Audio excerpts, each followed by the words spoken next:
Oye, Jackie, ¿te has enterado que últimamente han aumentado mucho los casos de hackeo de WhatsApp? Sí, he conocido casos muy cercanos y creo que es algo que está ahorita en tendencia. Y bueno, no nada más WhatsApp, sino todas las redes sociales. Pero, Sergio, ¿tú crees que se castiga el ciberdelito en México?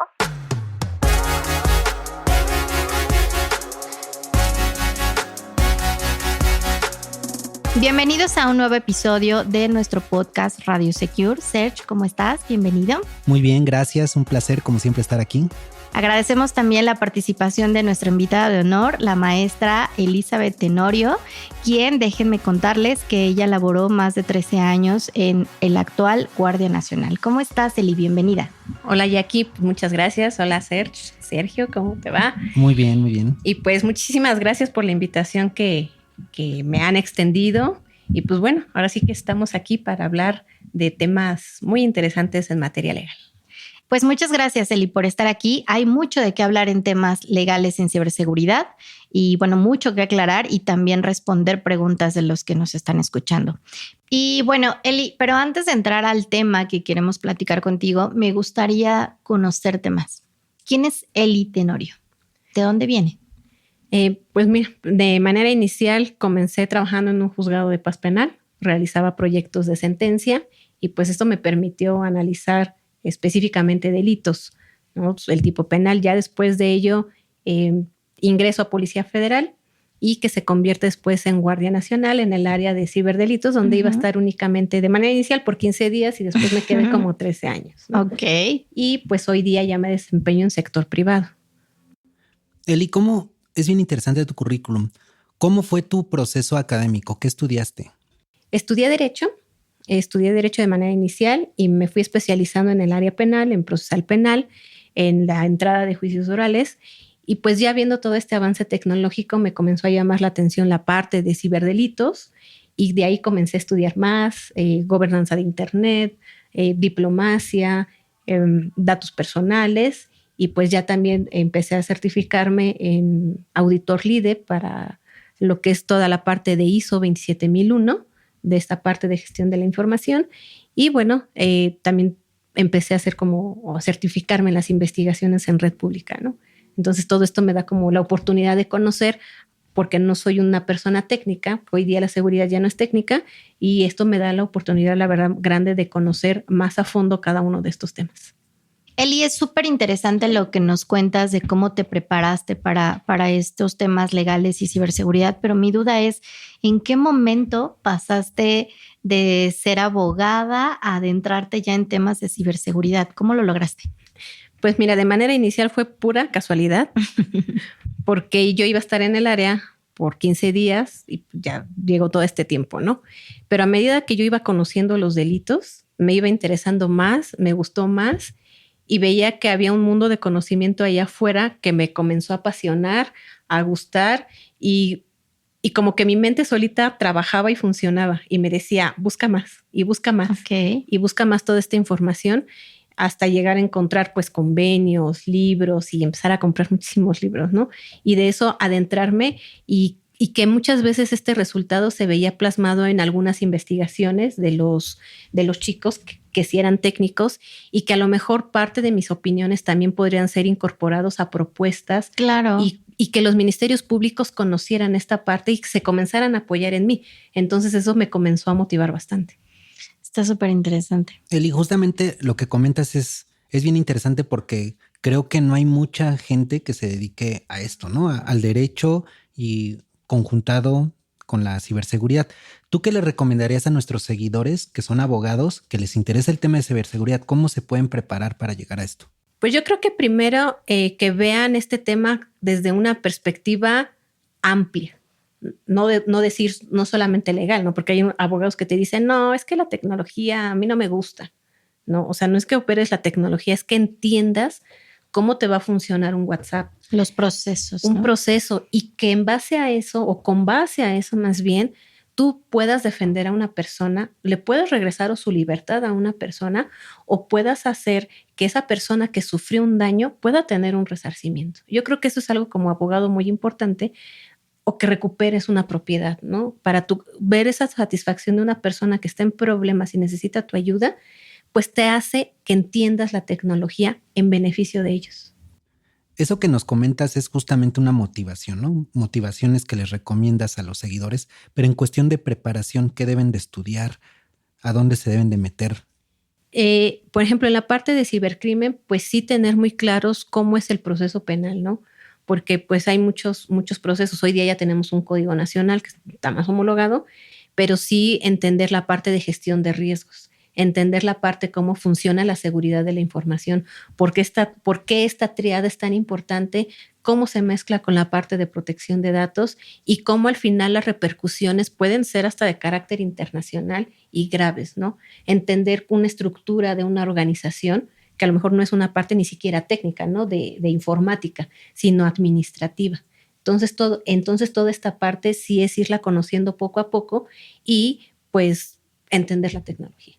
Para nuestros seguidores existen, aparte de que deben de conocer de derecho, de que deben de conocer la legislación, todo esto que nos mencionas ya son estándares. Existen estándares, existen temas en ciberseguridad, protocolos, estándares, buenas prácticas, que ustedes pueden llegar directamente a la información y empezar a estudiar todo esto. Ya después, pues esa conjunción se va a ir dando poco a poco, ¿no? Se va a ir dando sola.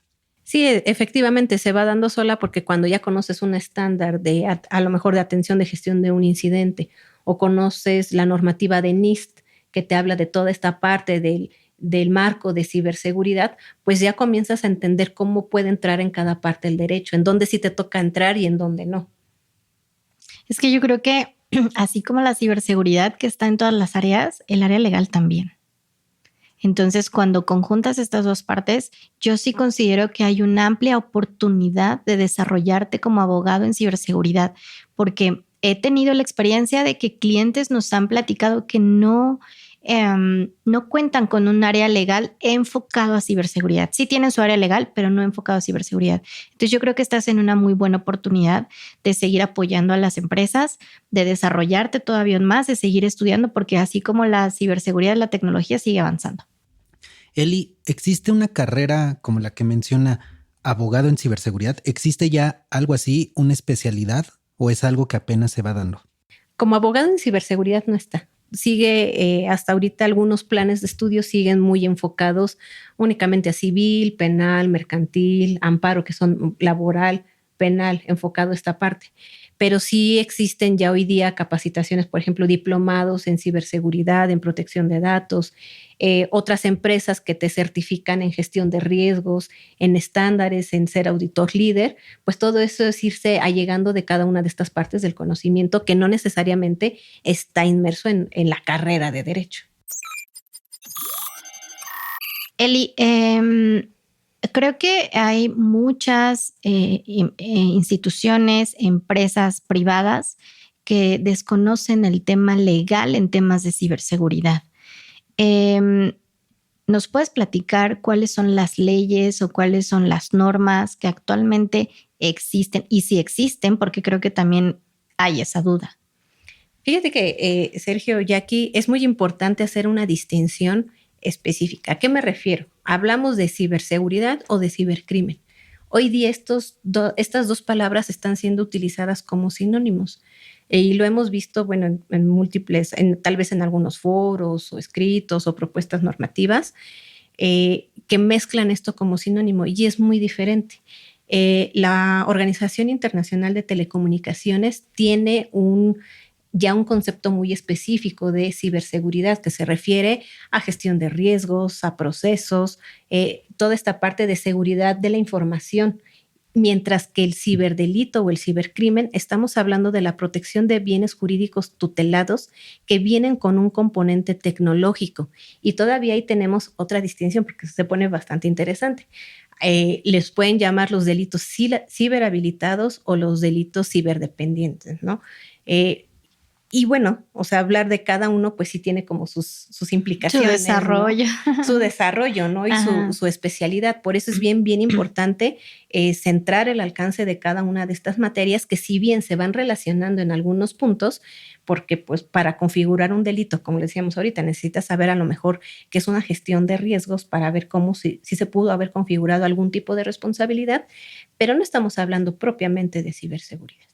Entonces, para contestarte tu pregunta y haciendo esta aclaración, fíjate que en ciberseguridad la normativa la podemos llamar compliance, ¿no? El compliance normativo, que nuestro español es tan rico que hablar siempre en términos anglosajones, pues que puede complicarnos la existencia, porque alguien puede, aunque conozca inglés o sepa inglés, puede decir pues compliance, cumplimiento, pero vamos a hablar de un cumplimiento normativo.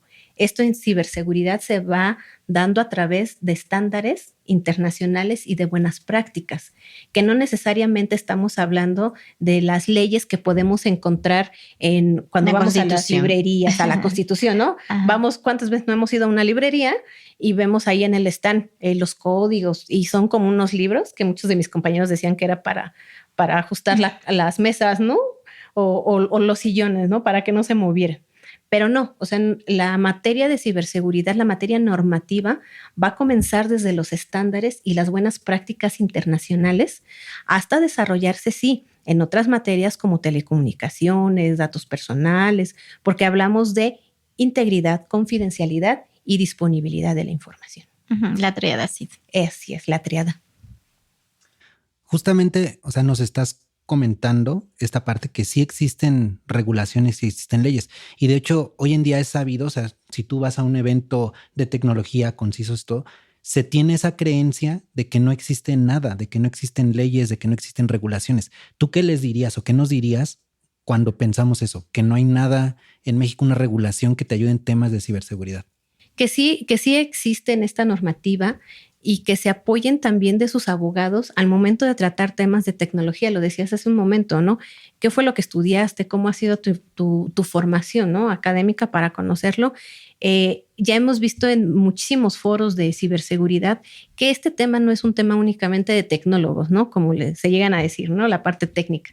No es únicamente un tema de ingenieros en sistemas o de licenciatura en sistemas de información. ¿Por qué? Porque al ser tan grande la ciberseguridad, al incorporar procesos, al incorporar toda esta parte, pues hace que todas las materias se comiencen a mezclar.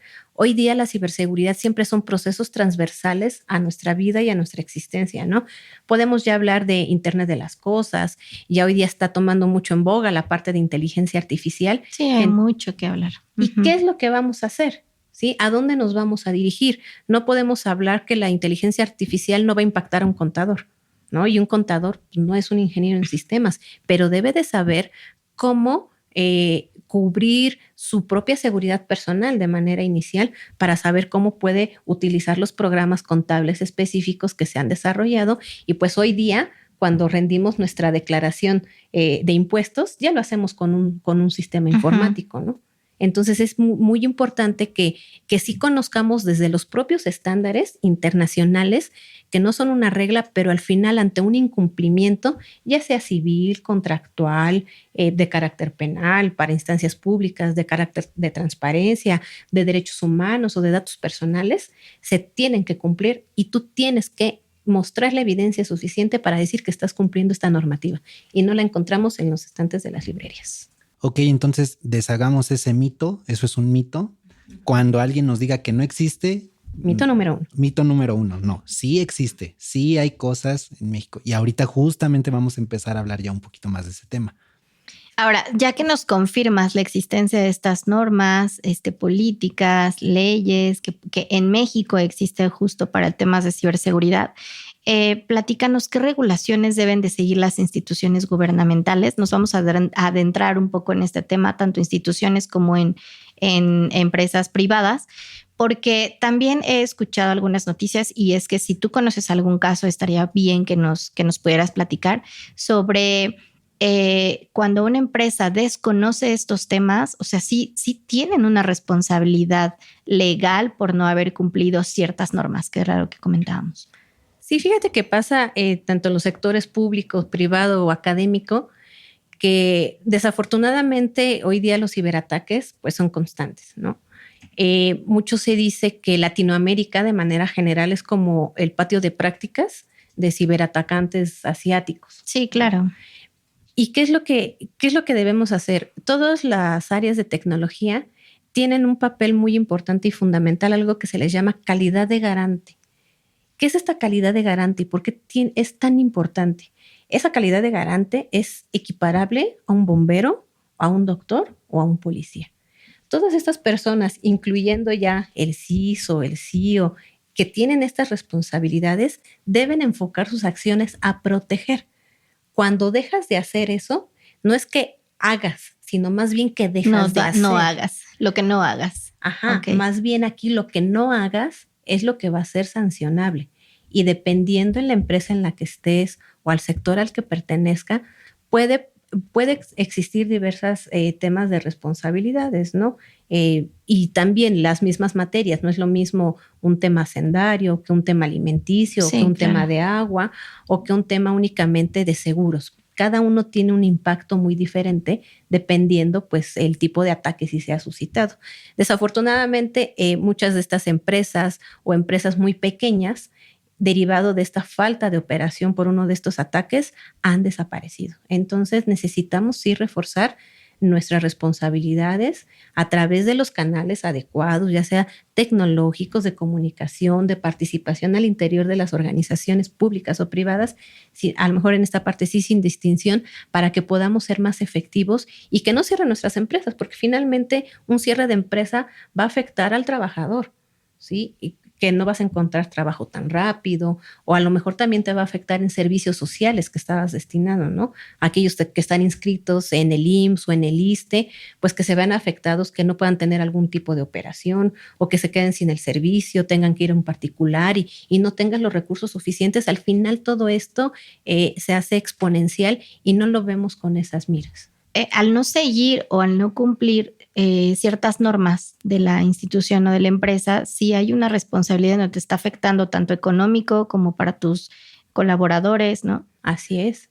Y justamente acabas de mencionar algo que me súper llamó la atención, que dijiste, la palabra sanción. Entonces, esto quiere decir que sí existen sanciones, sí existen castigos para las empresas cuando son hackeadas, son vulneradas. Sí, fíjate que hemos visto algunas brechas de datos que salen publicadas en redes sociales, ¿no? En diversas redes sociales. Y hay veces que estos comunicados te dicen, no, es que se llevaron la información de 500 servidores. Y no es cierto, ¿no? Solamente era uno, pero a lo mejor sí tenía un volumen grande de información. Pero da la casualidad que este servidor que fue expuesta la información que se almacenaba, pues eran datos personales, ¿no? Entonces, lo que hace en este caso el INAI, pues apertura una investigación, ¿no? De oficio, ¿sí? ¿Qué quiere decir que sea de oficio? Que nadie, ellos solitos pueden iniciar la investigación, no necesita que una persona vaya y denuncie que hubo una exposición de datos. ¿Y qué es lo que ha hecho el INAI? Pues ha sancionado a algunas empresas públicas y privadas con algunas multas. Y pues bueno, justamente imagínate, si paraste tu operación como empresa, después te multa el INAI y después pierdes trabajadores, los despides porque no puedes pagar sueldos. Sí, es una pérdida en todos los sentidos. Así es. Y bueno, ¿cuál es la diferencia o cuáles son la diferencia de tal vez estas leyes normativas tanto en sector público y iniciativa privada? Fíjate que el sector público todavía tiene cargas adicionales. ¿A qué me refiero con estas cargas? Si bien podemos hablar de temas civiles o laborales, ¿no? Por las personas que se despiden por algún daño que tuvieran o una parte penal, en sector gobierno también hay una parte de transparencia, ¿no? Hay un área de transparencia, claro, ¿no? Y que pues debemos de ofrecer o se debería de ofrecer un comunicado. Hoy día ya hay más instituciones que sí han dicho, ¿sabes qué? Si sufrí un ataque. Algunas lo dicen, sí, fue con un servidor muy específico de correo. O sea, ¿lo tienen que decir? Es lo más sano. Es lo más sano decirlo. ¿O el deber ser? Es lo más sano decirlo. No hay, lo que sí no hay es algo que te diga, tienes que emitir un comunicado como empresa pública o privada en donde digas que fuiste atacado o no, o que fuiste vulnerado. Porque se cuida mucho la parte de la reputación por lo que fuese a perder. Pero, por ejemplo, otras empresas que se dedican al refresco, ¿sí? Publican, ¿no? Y se lo hacen del conocimiento porque se empiezan a parar procesos. Hace 1 o 2 años, una de las secretarías también anunció que había sido vulnerada y que iba a parar sus procesos, ¿no? Sus procesos de, a lo mejor, de expedición de permisos, de licencias y todo, porque pues viene afectando. Tampoco podemos escondernos ante los usuarios o hacia nuestros propios activos de recursos humanos, decir nada pasa, ¿no? Porque si no puedo mandar un pedido, si no puedo hacer una llamada, si no puedo hacer un pago, ya sea el de nómina o comprar algo, pues todo esto me afecta. Entonces, mientras nosotros seamos transparentes, y esa es la recomendación. ¿Por qué? Porque todas estas empresas públicas o privadas son víctimas de un ataque. Y justamente ahorita nos mencionas que aquí no hay algo que te diga que debes de comunicar en cierto tiempo o algo así. A diferencia, bueno, yo sé que en otros países, en otras regiones, sí hay leyes específicas que tienen muy puntualizado estos lapsos de tiempo o estos procedimientos que debes de seguir para reportar un incidente. O sea, ¿qué se debe que en México todavía no exista? Bueno, en este hablamos de un comunicado, en el caso de Jackie que decía, era un comunicado interno y externo. Cuando estamos hablando ya de reportar propiamente un incidente, ¿qué crees que sí tenemos normativa? ¿Sí? Porque si estamos hablando de reportar este incidente por una brecha de datos, en nuestro país ya tenemos la parte de datos personales, como está afectando de datos personales, la propia normativa del Instituto Nacional de Acceso a la Transparencia y Protección de Datos Personales te dice que tiene 72 horas para decirlo. Ahora, si estamos hablando que esta brecha de datos deriva de un acceso ilícito a un sistema, este acceso ilícito a un sistema es un delito y es un delito de oficio, es decir, como por la pornografía infantil, como el homicidio, tienen la obligación de reportarlo porque es de oficio. Aquí no es de si quiero o no quiero. ¿Qué es lo que pasaría cuando no lo dices, cuando no lo reportas? Estás cayendo en otra omisión. Entonces comenzamos a hablar del tema de seccionar responsabilidades. Y muchas veces por lo que se opta es por no reportarle a la autoridad. Cuando hacemos esto, dejamos que la autoridad deje de tener información importante para que se creen las políticas necesarias para prevenir estos incidentes, para reforzar las infraestructuras, para que también a la gente que se dedica a la venta de software y de hardware pueda incorporar nuevos procesos o realizar más bien una investigación en la que te diga cómo yo puedo inventar hasta una nueva herramienta, ¿no? Y continuar con esta protección es literal un ciclo sin fin en la que necesitas hacerle del conocimiento a la autoridad para que investigue. ¿Qué tipos de sanciones hay? ¿Nos puedes dar algún ejemplo de algún tipo de sanción? Pueden haber las sanciones de multa por autoridades como el INAI, que es el Instituto Nacional de Transparencia y Acceso a la Información y Protección de Datos Personales, o por ejemplo también si existiera alguna responsabilidad de carácter penal, se van a iniciar procesos penales pues en los que tienes un antecedente, ¿no? Que fuiste responsable por no haber sido un buen garante de esta información y te quedas con un antecedente penal. Pero Sí. estas sanciones, ¿a quién van dirigidas? Van dirigidas hacia las personas que son garantes de esta información. A ver, encargadas. Encargados. Si yo soy un CISO o un responsable de ciberseguridad, ¿puedo ser acreedor a este tipo de sanciones? Sí, de hecho puedes acreedor a este tipo de sanciones. ¿Por qué? Porque no efectuaste bien tu calidad de garante, porque fuiste omiso. El delito, por ejemplo, en este caso el delito no va enfocado a quien solamente hace, ¿no? Quien va y ejecuta, sino La omisión. en la omisión propiamente. O sea, pero solamente es responsabilidad de los de ciberseguridad, TI y sistemas, o sube al tema del director general, el presidente. Eso va a tener que ver mucho con las sanciones que se puedan realizar y porque vamos a seccionar las responsabilidades. ¿A qué me refiero, no? Un tramo de responsabilidad puede estar en cada una de las partes, a lo mejor por no informar, a lo mejor por no haber proveído hasta los recursos para comprar herramientas, ¿no? Aun cuando se los hayan pedido. Estas omisiones pueden ser muy graves. Financiero, ¿no? Área financiera. O incluso puede caer en temas de usuario también. Imagínate que es un usuario que ya le dieron todas las políticas, ¿no? Que no debe de llevar USBs, que no debe de llevar puertos abiertos o cualquier las políticas cosa que la empresa establezca. y violenta las políticas. Y por ahí la empresa sufre un daño sumamente grave, también es responsable. Eli, además del INAI que comentaste hace ratito, ¿qué otras instituciones están involucradas en temas de leyes de ciberseguridad? Tenemos también al Instituto Federal de Telecomunicaciones Y básicamente la materia penal, pues está el Ministerio Público, las procuradurías, están unidades de policía cibernética a lo largo del país que también tienen este tipo de acciones y que dependiendo ahora sí la materia en la que lo vamos a realizar, por ejemplo también el DIF, todas estas partes de instancias con niños, pues bueno, también van desarrollando sus políticas. ¿Y ellos son los responsables de hacer estas leyes, estas políticas, estas normas, o quién se hace cargo de realizar esta información? Las leyes de manera general se expiden a través de las actividades del Congreso de la Unión, Okay. ¿no? La Cámara de Senadores y de Diputados. Como cualquier ley. Exacto, como Okay. cualquier ley. Y de hecho, tenemos muchísimas iniciativas ya desde hace varios años. Unos apuestan que son 20, otros menos. Pero bueno, el tema positivo de todas estas iniciativas es querer regular de alguna manera, fortalecer la regulación que hoy día, como ya quedamos y tenemos, pero dar unos pasos para fortalecer en donde no tengamos algo tan cimentado. Ok. Y por ejemplo, estas leyes ya nos platicaste un poquito cómo se crean y cómo nacen, pero ¿de dónde viene toda esta información? O sea, ¿en algo se deben de basar estas leyes y estas cosas que se están proponiendo en México? O sea, a nivel de otras regiones internacional, ¿cómo se compara con lo que se está haciendo ahorita en México? Por ejemplo, en materia de cibercrimen, pues tenemos el Convenio de Budapest, ¿no? Ahí ya te habla de tipos penales específicos enfocados a delitos, ¿no? Como pornografía infantil, acceso ilícito, ciertos tipos de ataques. También hoy estamos teniendo regulaciones. Tiene poco menos de 2 meses que se expidió el primer reglamento de inteligencia artificial por parte de la Unión Europea, que así como el de protección de datos personales va a ir permeando poco a poco, ¿no? Tenemos las buenas prácticas, estándares del NIS para lo que es seguridad de la información y que poco a poco este tipo de prácticas pues van haciéndose obligatorias, ¿no?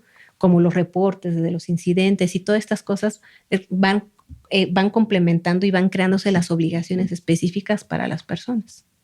Bueno, Eli, yo creo que ya hablamos el tema de la responsabilidad legal en los CISOs o responsables de seguridad en una empresa o institución gubernamental, pero ¿qué pasa con aquellos ciberdelincuentes? O sea, ¿sí es posible llegar a ellos? ¿Sí es posible implementar este tipo de normas o políticas o las leyes para que haya una repercusión, un castigo? Sí, fíjate que no tiene como más de 2 meses que se detuvo a una banda de delincuentes, ciberdelincuentes enfocados al secuestro de la información, que es la banda de Lockbit, que es un grupo de Ransomware as a Service y que, pues bueno, fue una operación conjunta de varios países, de Estados Unidos, de Inglaterra, con varias agencias de ciberseguridad y que los lograron detener. Sí, aquí también es importante, Eli, que es un grupo de atacantes, son diferentes personas. O sea, tengo entendido que sí hay algunas ahorita en proceso que detuvieron, pero realmente el grupo sigue operando. O sea, hasta hace algunos días, en estas fechas, pues se sabe que el grupo sigue operando y que han habido más ciberataques de parte de este grupo. Esto quiere decir que son diferentes personas. O sea, son muchas. Son muchas Literal personas. Un grupo. Es un grupo. Y en diferentes partes del mundo, ¿no? O sea, toda esta operación siempre tiende a ser como internacional. Y esto que nos mencionas es internacional, pero aquí en México, ¿quién se dedica a seguir estos procesos? Ya como tal, cuando estamos hablando de este tipo de ciberdelincuencia, pues tenemos varias instancias, ¿no? El Ministerio Público al que llegas y denuncias como lo veíamos, ¿no? Como cualquier otro delito que nos estén persiguiendo. ¿Y quiénes los van a estar investigando? Las policías. Las policías hablando desde la Guardia Nacional, la Fiscalía General de la República también tiene un área específica de una unidad enfocada a la investigación y también a lo largo del país pues existen policías cibernéticas que están adscritas a sus procuradurías o en las secretarías de seguridad pública que pues bueno van desde la parte de prevención hasta la parte de investigación, muchas de ellas. Ok, Eli, actualmente también se encuentra lo que es la propuesta de la Ley Federal de Ciberseguridad. Platícanos sobre su importancia. Pues bueno, como les decía hace un ratito, hay muchísimas propuestas, cerca de 18 o 20. ¿Qué es lo rescatable de todas estas propuestas, incluyendo la ley que mencionas, Jackie? Uno es un esfuerzo por reforzar lo que ya tenemos, pero también por crear aquellos organismos ya más específicos, ¿no? Aunque ahorita ya estuvimos hablando del INAI, del IFT, de aquellas instancias involucradas. que están involucradas. Muchos, por ejemplo, en muchos países como Argentina o España, tienen centros específicos creados para atender puros temas de ciberseguridad, ¿no? ¿Y nosotros no? No, hoy día no tenemos una agencia, pero eso no nos ha impedido o no ha impedido al país realizar una colaboración. ¿Qué es lo que buscas? Tener una colaboración como más efectiva, ¿no?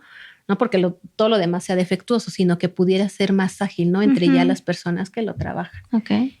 También, por ejemplo, esta ley veo positivo que está reforzando el tema de las notificaciones e incidentes cibernéticos, que es algo que yo no he visto en otros proyectos de ley. Ahorita mencionaste varios organismos como estas policías que se dedican a la ciberinteligencia y todo esto. ¿Estas organizaciones también están dedicadas o también pueden ayudarnos a un usuario, a una compañía? O sea, ¿cuál sería el proceso si yo estoy sufriendo un ciberataque? ¿Cómo me acerco a estas dependencias para que me ayuden? Puedes ir con esas dependencias a través de tu denuncia en el Ministerio Público, pero también están las entidades particulares, ¿no? Aquellas que se dedican a hacer análisis de riesgos, gestión de vulnerabilidades, pruebas de pentest. Ellos también se dedican a esta parte de investigación y a lo mejor si del momento pues tú llevas tu caso, ¿no? Por ejemplo, tú llevas tu caso, se los expones. Al final vas a tener que llegar a la autoridad por el mismo medio, ¿no? Pero ya vas a lo mejor con un poco más de información que ellos también te puedan auxiliar siguiendo pues parámetros para cuidar siempre la evidencia que puedas llevar a las autoridades. Entonces ahí el proceso sería ir con el Ministerio Público a levantar mi denuncia y ellos ya me canalizan al área apropiada. Así es. Ellos estarán, porque el Ministerio Público se convierte en tu representante. Ok, y algo que mencionas también bien importante. Entonces, cuando tú llegas a hacer este proceso, tú debes de llegar con la información más que se pueda, lo más preparado que se pueda. Sí, es importante llegar preparado porque hay veces que, no sé, a lo mejor alguien suplanta nuestra identidad, ¿no? Y nada más sabemos que es el usuario Sergio 233, pero no llevamos la información adecuada, ¿no? ¿Cuál es el perfil o en qué plataforma lo viste? Bien, Eli. Yo entiendo entonces a lo que acabas de comentar es que depende del nivel de delito o cibercrimen o hackeo, es el proceso que se lleva a cabo, porque si yo, usuario, me robaron mi WhatsApp, da lo mismo o la misma importancia para estas autoridades que comentas a que una empresa haya reportado un hackeo donde perdió millones de dólares. ¿Cómo le dan prioridad a este tipo? O sea, ¿cómo los atienden por prioridad? Mira, hoy día ya, bueno, de entrada en la ley, pues te marca cuáles son delitos graves y no graves, ¿no? Por ejemplo, no es lo mismo atender un tema de pornografía infantil o un hackeo a una empresa grande que a lo mejor el robo de tu cuenta de WhatsApp. Sí, tiene como este tipo de niveles, ¿no? Ajá. Pero eso no quiere decir que no se te deje de atender. O sea, somos ciudadanos con la misma importancia, pero el impacto de cada una de estas conductas es diferente. Y también como los medios, por ejemplo, en este caso de WhatsApp, lo puedes reportar a las propias plataformas, ¿no? A las propias plataformas, o cuando a lo mejor están mal utilizando tu imagen en alguna red social, pues las propias plataformas tienen sus medios de contacto y tú les puedes decir ahí y ya te da un desplegado como de opciones que te diga qué es lo que quieres reportar. Sí, pero yo no me siento segura o sea, hacer ese siguiente de la plataforma. Si yo lo que quiero saber es justo de manera legal en estas instituciones que comentas, ¿sí ayudan? Sí, sí te ayudan. Se inician las carpetas y a lo mejor te dan esta asesoría con las unidades de policía cibernética y te ayudan a hacer también este reporte a las plataformas, ¿no? Otros tienen la parte de atención ciudadana en números específicos y te van llevando de la mano hasta estos detalles, ¿no? Oye, Eli, ahorita nos mencionaste que debes de llegar con información. Entre más información tengas, pues es mejor, ¿no? Cuando tú levantas una denuncia. ¿A esto lo podías llamar como un tipo de evidencia digital? Sí, en algunos casos es evidencia y pues bueno, justamente llegas con el Ministerio Público a decirle, bueno, tengo toda esta información, ¿no? Y lo importante de la evidencia siempre va a ser entregarla íntegra. Para eso se te va a asesorar con la autoridad cuando llegues para decirte, a ver, o entrégame el teléfono, la computadora, pero ya con gente con conocimientos muy específicos y técnicos. Y tengo entendido por lo que mencionabas que hoy en día algunas de las actividades que tú haces es precisamente esto, ¿no? Tú ayudas a las empresas a tener todo este proceso legal, a tener la evidencia para que en dado caso que sean vulneradas, atacadas, pues ellos puedan llevar su proceso legal de la mejor manera. Así es, porque imagínate en una empresa que acaba de sufrir un delito de acceso ilícito o ransomware, ¿no? Que ya ve vulnerar sus sistemas, hay que entregarle evidencia y decirles, pues bueno, cuál es la mejor forma de cuidarla, porque imagínate que esa persona responsable está en la organización de la empresa, ¿no? ¿Cómo la vas a denunciar? Y a lo mejor puede ocurrir, porque se ha ocurrido, que ya la identificaste y sí sabes quién es. Entonces, pues no la vas a dejar ir, ¿no? Vas a pedir su sanción, pues en varios aspectos, desde laboral, los daños civiles, los daños a lo mejor a la reputación que te haya ocasionado tus pérdidas económicas, y de ahí pues que esta evidencia sea íntegra para que los jueces, en algunos casos, o los ministerios públicos la puedan valorar de manera adecuada. Bien, Eli, hablamos en materia de México, ¿no? En materia de leyes de México. ¿Qué nos puedes decir? México, ¿cómo se encuentra en comparación a las leyes de ciberseguridad de otros países? ¿Nos acoplamos también a eso? ¿Nos apoyamos en temas, leyes de manera internacional con otros países o no? Fíjate que a veces, como decíamos al inicio, queremos ver este compilado de leyes, ¿no? En los estantes. Un ejemplo es que España tiene un código de ciberseguridad.